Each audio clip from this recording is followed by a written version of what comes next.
Okay, let's dive into this. Welcome to The Explainer. Today, we're taking a seriously fascinating journey into the cutting edge of innovation. We're going to be looking at the 8 incredible startups selected for the WTFund Cohort 3.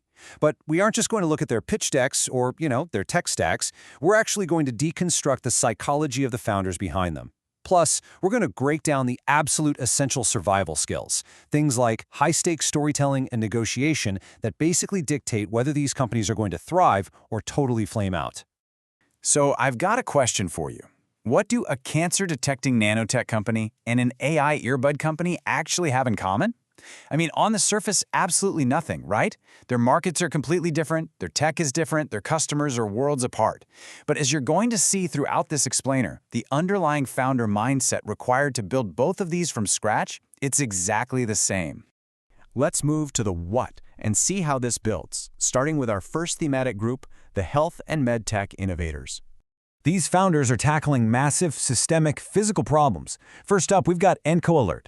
They use this wild nanotech biosensing platform for needleless oral cancer screening, and it costs just 150 rupees. That makes mass testing truly scalable. Next is AI Pathologist. Instead of doctors just staring through microscopes all day, their AI operating system digitizes and interprets cancer biomarkers in real time. And then there's Bloom Rehab. They've built an at-home robotic arm that literally mimics a physiotherapist's motions, which extends life-changing stroke rehab from just 45 minutes to a full 3 hours. All right, transitioning from the physical body to the digital brain. Welcome to the AI and deep tech frontiers. Here's where it gets super futuristic. These guys are rapidly building the invisible digital infrastructure of tomorrow. Prob Payments is building out the tech that lets AI agents securely complete financial transactions for you. Antimatter is creating a voice-first operating system for earbuds, basically managing your whole digital life screen-free. Then we have O3 Security, deeply integrating into supply chains for full-stack AI cybersecurity to fix vulnerabilities before anyone can even exploit them. And IE, they're turning standard CCTV cameras into real-time emergency alerts. Imagine getting a ping on your phone instantly if a loved one falls down. Now, software is eating the world, sure, but hardware has historically been this brutal bottleneck for innovation. Let's look at our final category, the hardware revolution. Meet a startup called PlayStation. And no, definitely not the gaming console.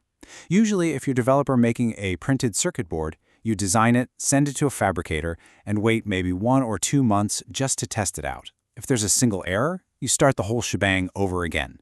PlayStation makes these desktop-sized pick-and-place machines that let developers manufacture their circuit boards right at home on their desks.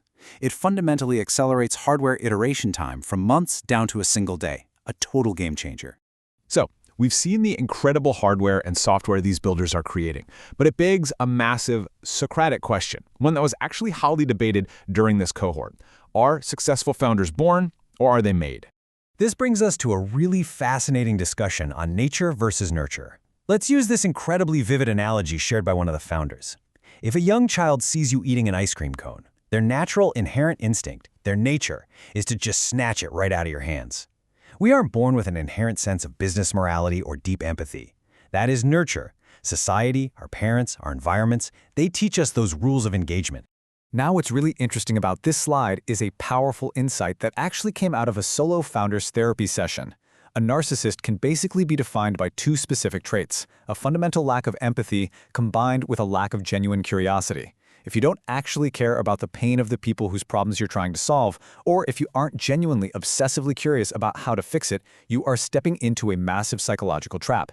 You simply won't survive the brutal startup journey. And that leads right into the concept of passion. Consider this. When you truly understand a particular subject, it becomes hard to be passionate about it. Talent is rarely just innate magic. A founder's obsessive passion is actually driven by a deep, unanswered curiosity about their industry. It's like a giant puzzle. And the second that puzzle is fully understood, the passion often naturally fades. Okay, so we know what they're building, and we know the psychology of who they are. Now let's shift into the final section of our explainer, the tactical survival skills, specifically storytelling and negotiation.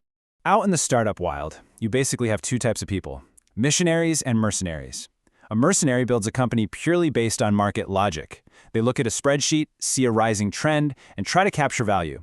But a missionary solves a visceral, personal pain point.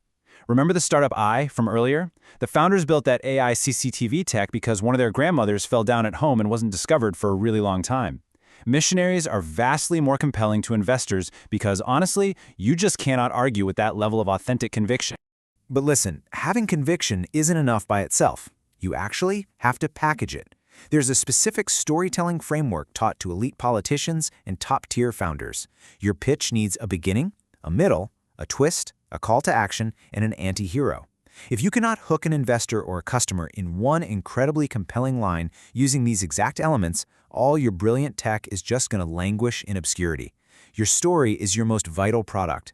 So, the crucial point is this. Having the courage to just be yourself and tell the authentic story of a problem you personally suffered through and solved, that is your greatest competitive advantage. We live in an era of AI and endless content. In 2025, perfectly polished corporate speak is just ignored. Visceral, authentic storytelling is absolutely the ultimate business strategy. Now, once you've hooked them with your story, you have to close the deal. In the art of negotiation, you've got to remember this.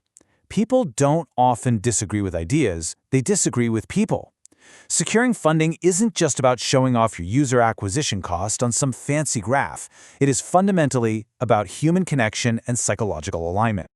This means you have to actively read the room. Before you even open your mouth to negotiate, figure out who wants to agree with you and who already has a preconceived notion that they want to tear your idea apart. If an investor is sitting there looking naturally skeptical, you have to match their energy, project circumspection, give them the space to feel heard. Business is built between human beings, for sure, not spreadsheets. From nanotech cancer screening to the deep psychology of human empathy and the raw power of authentic storytelling, it really all comes down to the individual, which leaves us with this final provocative thought. What kind of founder are you building yourself to be?